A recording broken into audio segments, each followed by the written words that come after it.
ನಂದು ಪ್ರಶ್ನೆ ಕೇಳ್ರಿ ಆಮೇಲೆ ಹೇಳ್ರಿ. ನೀವೇ ಒಂದ್ ನಿಮಿಷ ತಡ್ರಿ ನೀವು ಹೇಳ್ರಂತೆ. ನಂದೊಂದು ಪ್ರಶ್ನೆ ಕೇಳ್ಕೊಳ್ರಿ. ಇವಾಗ ಮಾಲೀಕರದು ಮಾಡಿದ್ರೆ ಬೆನಿಫಿಟ್ ಐತಾ ಏನಾದ್ರು? ನೋಡ್ರಿ, ಇದರಲ್ಲಿ ಅಲ್ಲಲ್ಲ, ಇದು ಸಂಘ ಅಂತ ಮಾಡೋದು ಏನಕ್ಕೆ ಮಾಡ್ತಾರೆ? ಏನಕ್ಕೆ ಸರ್? ನಿಮ್ಗೆ ಏನೋ ಒಂದು ತೊಂದರೆ ಆಯ್ತು, ನೀವು ಒಬ್ಬರೇ ಹೋಗಿ ಡಿ.ಸಿ ಹೋಗಿ ಮಾತಾಡಿದ್ರೆ ನೀನು ನಾಳೆ ಬಾ ಅಂತಾರೆ ಸರ್. ನಮಗೇನು ತೊಂದರೆ ಆಗಲ್ಲ. ಒಂದು ಸಂಘ ಅಂತ ಇದ್ರೆ ನೋಡ್ರಿ, ಇಲ್ಲಿಂದ ಅಲ್ಲಿಗೆ ಹೋದ್ರೆ 4 ಸತಿ ಬಿಡ್ಬೋದು, ಯಾವನಿಗೂ ಗೊತ್ತಿಲ್ಲ ಅದು.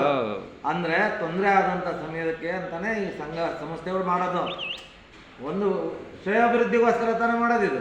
ಹೌದು ಸರ್. ಇವಾಗ ನೀವು ನಾವೆಲ್ಲ ಏನಕ್ಕೆ ಸೇರಿದ್ದೀವಿ ಇಲ್ಲಿ? ನಮಗೇನು ಬೇರೆ ಕೆಲಸ ಇಲ್ಲ ಮಾಡಕ್ಕೆ? ಸರ್ ನಾವು ಮಾಲೀಕರಲ್ಲ ಸರ್, ನಾವು ವರ್ಕರ್. ಇವಾಗ ಎಲ್ಲಿ ವರ್ಕರ್? ನಾವು ಕುತ್ಕೊಂಡು ಕೆಲಸ ಮಾಡೋರು.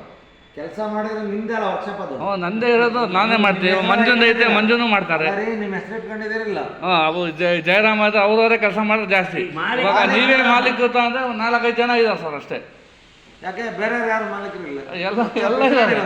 ಎಲ್ಲ ಇಲ್ಲ, ಆಲ್ಮೋಸ್ಟ್ ಎಲ್ಲ ವರ್ಕ್ಶಾಪ್ ಇರೋರೇ ಎಲ್ಲ ಕೆಲಸ ಜೊತೆಗೆ ಕೆಲಸ ಮಾಡೋರೆ ವರ್ಕ್ಶಾಪ್ ಇರೋರೇ ಬಂದಿರೋದಿಲ್ಲ. ಹೇಳ್ರಿ ಎಲ್ಲ ಕೆಲಸ ಮಾಡೋದು ಜೊತೆಗೆ ಇರೋದು. ನಮ್ಗೇನಿಲ್ಲ,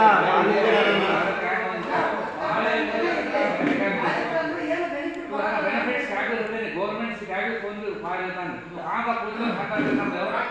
ಓನರ್ಗೂ ರೂಪಾಯಿ ಇದ್ದಾನೆ, ಕಮಾತಾವನೆ ರೂಪಾಯಿ ಗೌರ್ಮೆಂಟ್ ಸಿಗಾಗಿ ಬಂದಾನೆ.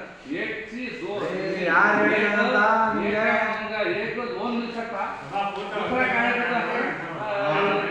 ये हो सकता है। कार्मिकर तो सबके पूरे हमारे पूरे वर्कर्स ना खा जाना